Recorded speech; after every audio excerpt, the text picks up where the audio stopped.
In exactly 68 minutes, Vladimir Putin's $500 million gift to Iran is going to become the most expensive fireworks display in the Caucasus.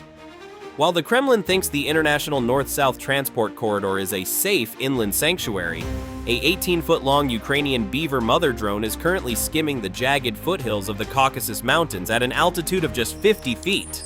The target is a heavy Russian freight train moving along the NSTC rail line. The global context of early 2026 is a furnace.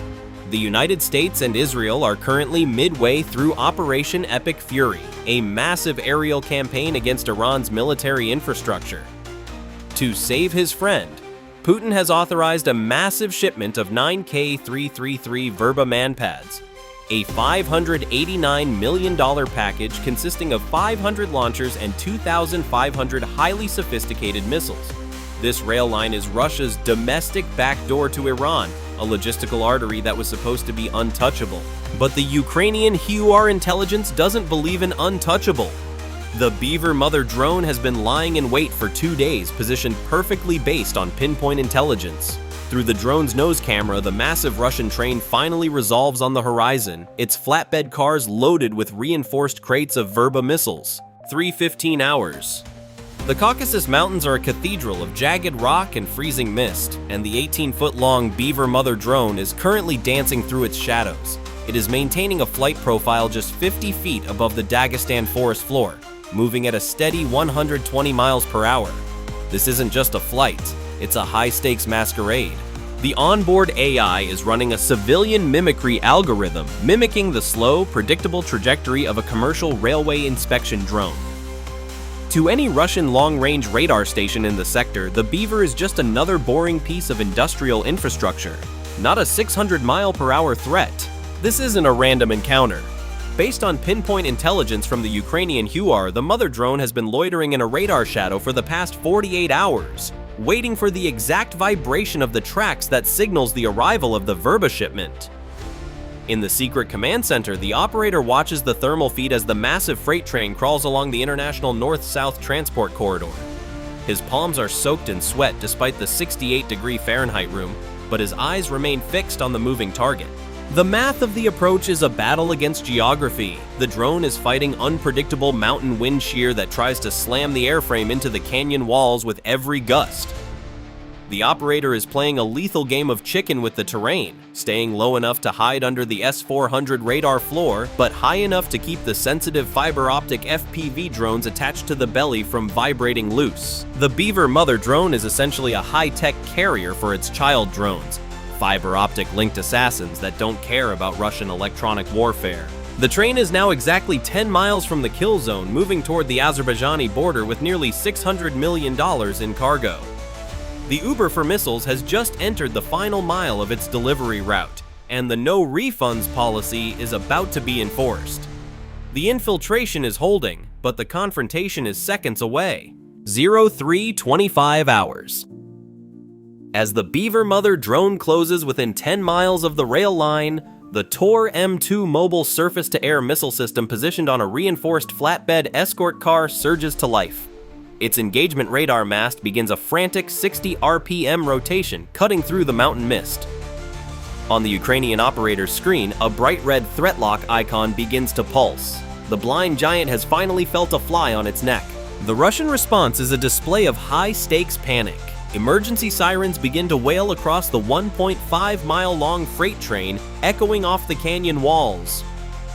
Through the drone's high-definition thermal feed, the operator sees Russian security teams, elite 12th GUMO personnel, scrambling across the decks of the flatbeds.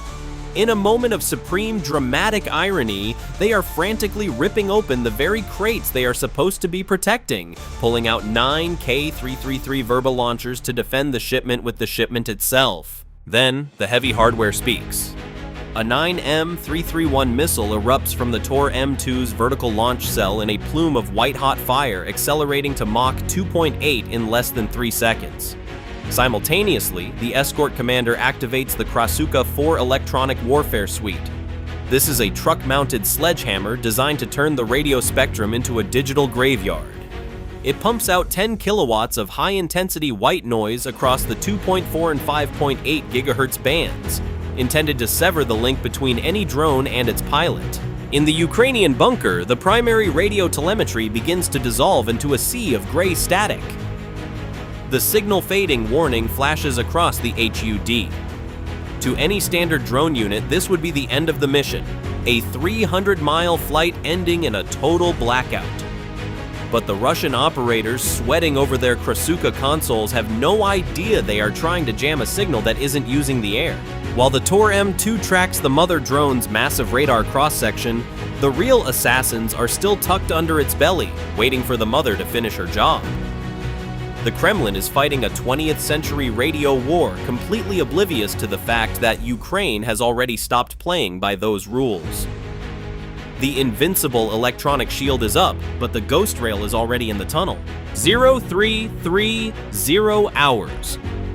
This is where we decode the Ghost Rail Phantom, the tactical masterclass that is currently making Russia's multi-billion-dollar electronic warfare suite look like a prehistoric relic. To the Russian commanders in the escort van, they see the Beaver mother drone on their radar, but they don't see the real threat. The brilliance of this mission isn't just the hardware, it's the environment. The International North-South Transport Corridor is a busy commercial artery filled with routine freight and civilian traffic between Russia and Azerbaijan. Ukrainian intelligence has been mapping this clutter for months. Instead of a high-altitude swarm that would stand out like a flare in the night, the Beaver mother drone is using traffic masking. It is flying at the same speed and vector as the civilian logistics, blending into the noise of the mountains. It's like hiding a needle in a needle factory. Even the best Russian radar struggles to separate a low-flying strike drone from the massive thermal and radar echoes of the surrounding trade traffic. Then there is the physical connection. Think of the fiber-optic cable as a 15-mile unbreakable leash made of glass. While the Krasuka 4 is screaming 10 kilowatts of white noise into the airwaves, trying to jam a radio signal that isn't there, the Ukrainian operators are enjoying a perfect 4K resolution view of the train. It is a tactical checkmate. Russia is trying to jam the air, but Ukraine is already in the wire. It is like playing a game of cat and mouse, but the cat has already studied the mouse's schedule, memorized the holes in the wall, and brought a hardwired connection that can't be intercepted. The economics are even more brutal than the technology. Putin is trying to protect a $589 million strategic investment, the Verba Shipment, using a $25 million Tor-M2 system. Ukraine is bypassing all of it using a mothership and child drones that cost less than a single Russian interceptor missile. This isn't just asymmetric warfare, it's a total logistical decapitation. By using the natural terrain of the Caucasus as a radar shield and the NSTC's own traffic as a cloaking device, Ukraine has turned the most secure inland rail line in Russia into a high-speed kill zone. The math of the Russian defense is failing, and the ghost rail has just reached its final stop. The Verba missiles aren't going to Tehran, they are going to become a billion-dollar pile of scrap metal. 0335 hours, the tactical spiral begins to tighten, and the math for the Ukrainian mission just got a whole lot more expensive. Sensing the swarm's terminal proximity, the Russian Tor-M2 commander on the train stops playing defense and goes for the kill. He launches two 9M331 interceptors in rapid succession. At Mach 2.8, these 400-pound missiles cover the gap in heartbeats. The first missile detonates in a proximity burst, shredding two of the fiber-optic child drones into carbon fiber confetti. In the Ukrainian bunker, two 4K feeds instantly dissolve into no signal static. For the Russian escort team, this is a gotcha moment. Through their thermal optics, they see the twin fireballs in the sky and assume the amateur hour is over. The escort commander, sensing blood in the water, cranks the Krasuka 4 EW suite to its absolute thermal limit. He is flooding the atmosphere with so much high-intensity white noise that every radio-controlled device within 5 miles is effectively lobotomized. He's shouting into his comms, "Target neutralized! All links severed!" He is right about the radio spectrum. It's a digital graveyard. But he is dead wrong about the mission. This is where the Ukrainian ace flips the table. While the Russian commanders are busy shouting into an empty sky, the remaining child drones are operating in full fiber mode.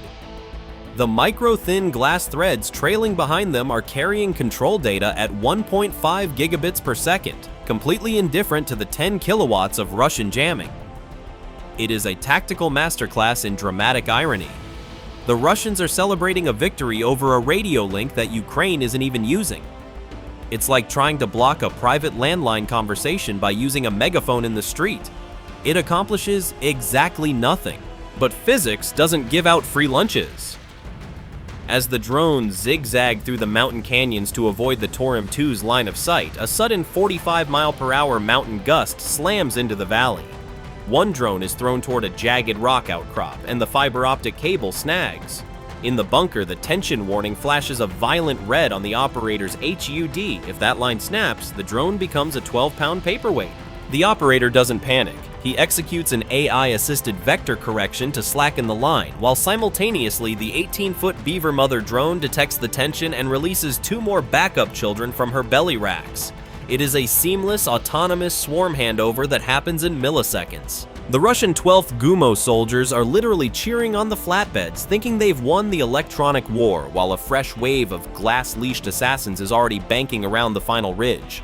They think they've stopped the swarm. In reality, they've just witnessed the opening act. The math of the Russian defense is currently calculating a victory that has already been erased by a thread of glass. 0340 hours. The final 60 seconds of the Ghost Rail operation begin with a panoramic view of Russia's strategic failure. The train is currently rounding a sharp mountain curve at 45 miles per hour, its heavy mass making it a predictable, slow-moving bullseye. In the Ukrainian bunker, the operator's heart rate hits 140 beats per minute as the AI visual lock turns a solid, lethal green. The Russian defenders are in a state of terminal breakdown.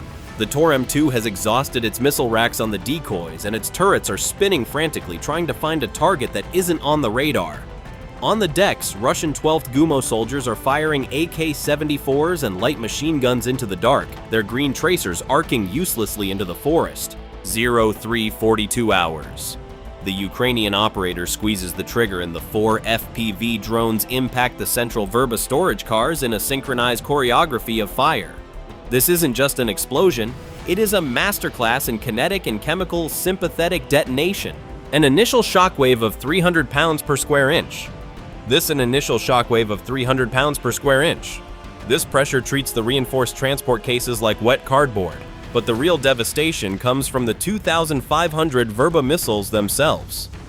Each 9M333 missile contains a highly sensitive solid-fuel rocket motor and a 3.3-pound high-explosive warhead. When the first drone hits, it triggers a chain reaction that travels the entire 1.5-mile length of the train in less than 3 seconds. The resulting fireball is visible 50 miles away in the Azerbaijani highlands. $589 million of Russian air defense technology is converted into a roiling pillar of white-hot magnesium and aluminum. The massive energy release twists the steel rails like licorice, sending the entire 4,000-ton train plummeting off the embankment into a ravine. The International North-South Transport Corridor, the impenetrable backdoor to Iran, is now a 1.5-mile stretch of burning scrap metal and unexploded ordnance. The strategic fallout is a death blow to the Kremlin's regional prestige. Iran has just lost its primary air defense lifeline in the middle of a conflict with the US and Israel. Russia has proven that its domestic rail lines are just as vulnerable as its frontline trenches. For the price of a few plywood drones and some glass wire, Ukraine just deleted a $500 million strategic shipment and paralyzed the most important logistics artery in the Caucasus. If you want to see which Russian safe route gets dismantled next, hit that like button and subscribe. Let me know in the comments. Bye for now.